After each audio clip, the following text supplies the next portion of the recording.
So it was 2008.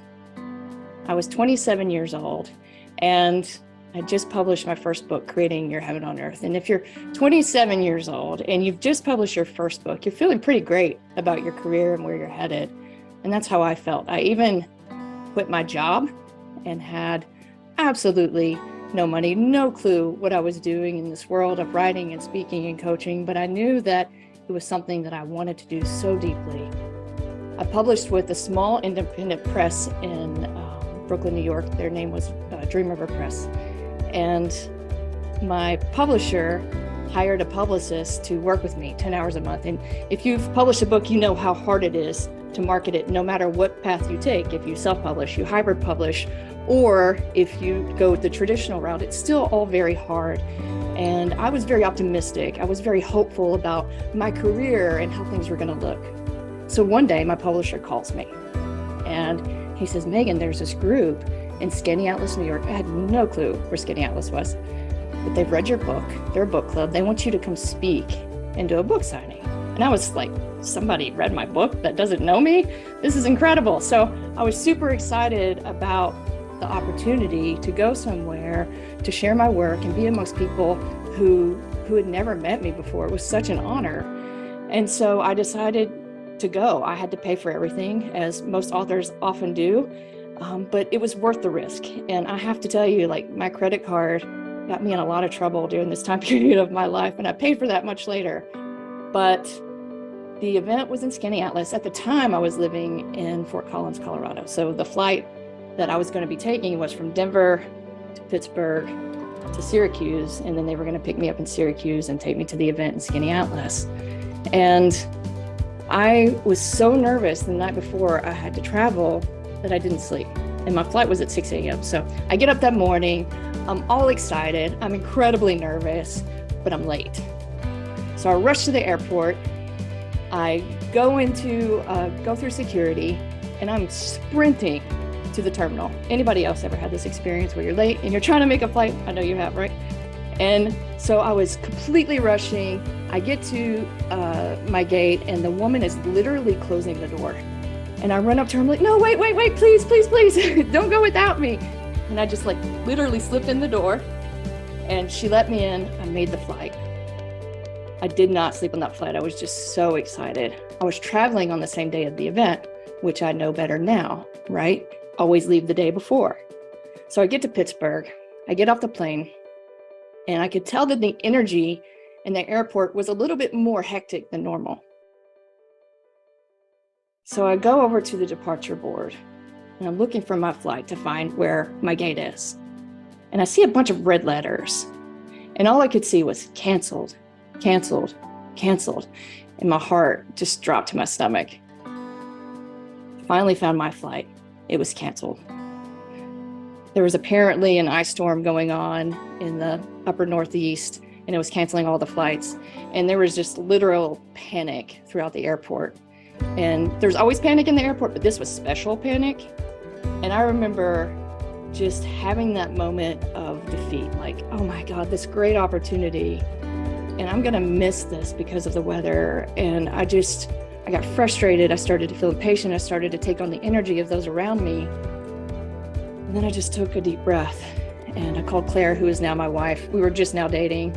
We were newly dating at this time, but she was still a very calming presence in my life. And she calmed me down enough to get me to walk over to the terminal and then to the gate where I was going to supposed to be leaving from. So I did that. I went over there. I got in line and I noticed that the people in front of me were just literally being so mean to the gate agent. The gate agent looked beat up. She looked frustrated. She looked like all she wanted to do was just turn around and walk home and go home and not be there. And I felt terrible for her. So I thought about how I wanted to be when I got up there to talk to her. Because I knew I didn't want to be what other people were being. So I remember just asking myself, who do I want to be in this moment? And then I remembered on the way from Denver to Pittsburgh, I was reading The Power of Now from Eckhart Tolle. And I remembered his stories. And then I remembered, oh God, I was reading that really great book, The 4 Agreements by Don Miguel Ruiz. and his stories, and they impacted me so deeply and made me think a lot about who I am, who my deeper self is, and I wanted to connect to that. And so I chose that. So I finally get up to talk to the gate agent, and I'm sure she was expecting the same response as everyone else had been giving her. But I just said to her, I said, you know, I'm not here to be mean to you. I am really sorry you're having a hard day. And really, I just want to, maybe we can find a solution together. And you could just tell she took this big breath, this big sigh of relief. She was absolutely thankful. Her shoulders kind of like went down. Her light came back in her face, and she got really excited about helping me. She said, so what's your story? So I told her my story about trying to get to this event and what had happened and what flight was canceled, and gave her all the information. And she started looking for a solution. So she was like, looking at flights in Syracuse. She couldn't find one that was going to work for my time frame. They'd make me too late. And then we explored the possibility of renting a car, but ice storm, that could be scary. And I'd probably get there too late anyway. And so so I was pretty much at that point where I was going to just give it up. Like, I'm just not going to make it. And that's okay. I had to completely let go of the outcome, which is what I chose to do. So I started to pick up the phone to call the event organizer to say, look, this just isn't going to happen. I'm not going to get there till tomorrow, and I'm really sorry. And as I was picking up the phone, the gate agent got this bright idea all over her face. And she yelled across the terminal to another gate agent and said, has that flight left? And then he yells back, he goes, no. It was very dramatic, just like that. And I didn't know what was going on. I didn't know what she was talking about. And before I know it, she gets on her computer, she types something up, she hands me a ticket. She says, Megan, you're going to Ithaca. Ithaca's not too far from Skinny Atlas. I didn't know that at the time. My geography of upstate New York was pretty minimal.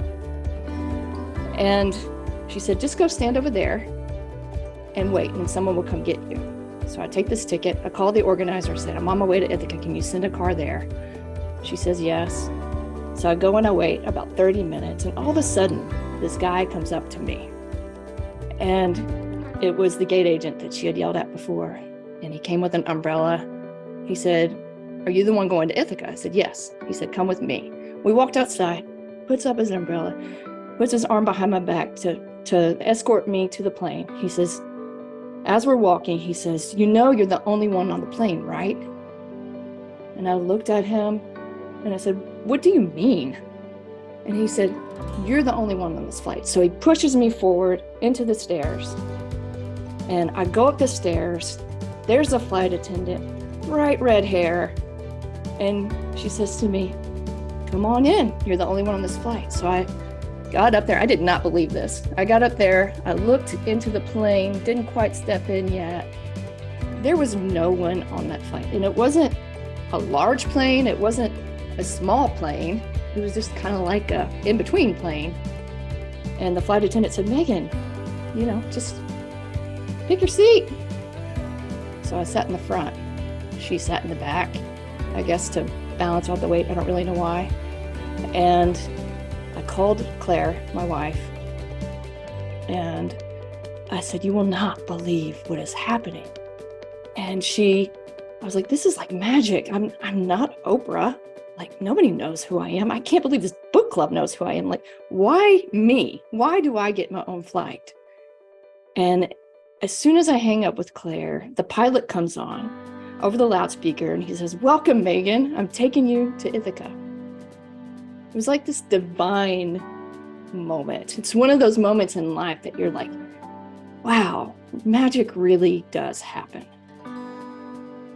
So I made it to the event. I made it to the hotel sooner than I would have on my original flight. And I made it to the event, and it was a wonderful event. I'll tell you more about that in a minute. But what you might be asking me now is, why did I tell you that story to kick off this event? Because I truly believe that universal pride is the essence of who we all are deep down.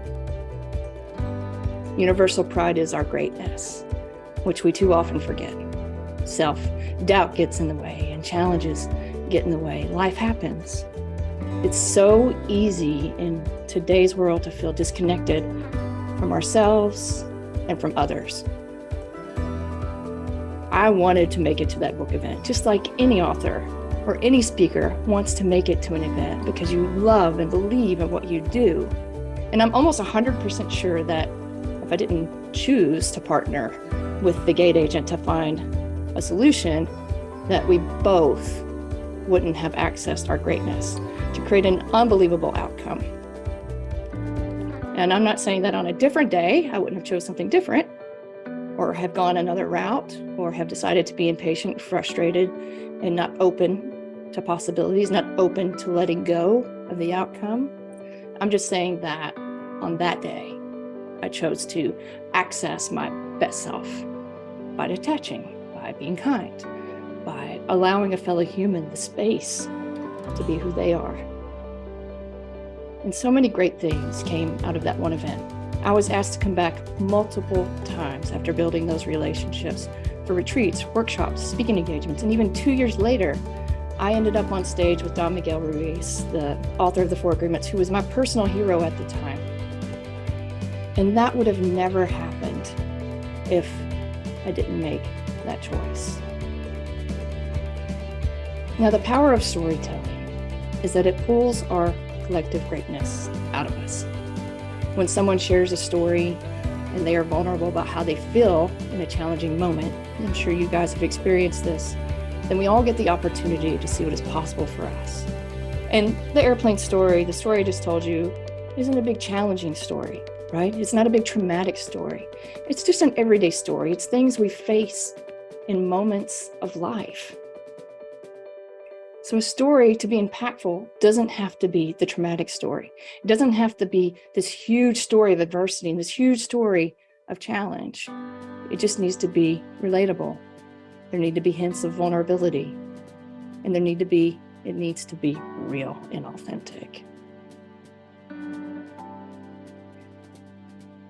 When someone shares a story and they are vulnerable about how they feel, then again, we get to see what's possible for us, right? We are able to remember who we are. And that's transformative, even if it's just like for just a moment. Like even if we get to remember who we are and our greatness in one little slice of a day, that's magical.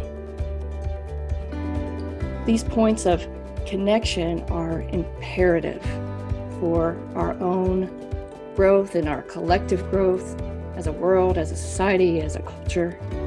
And we must experience these moments of collective oneness that happens amidst a well-told story for our own growth and for the possibility of universal pride to exist more wholeheartedly and more often.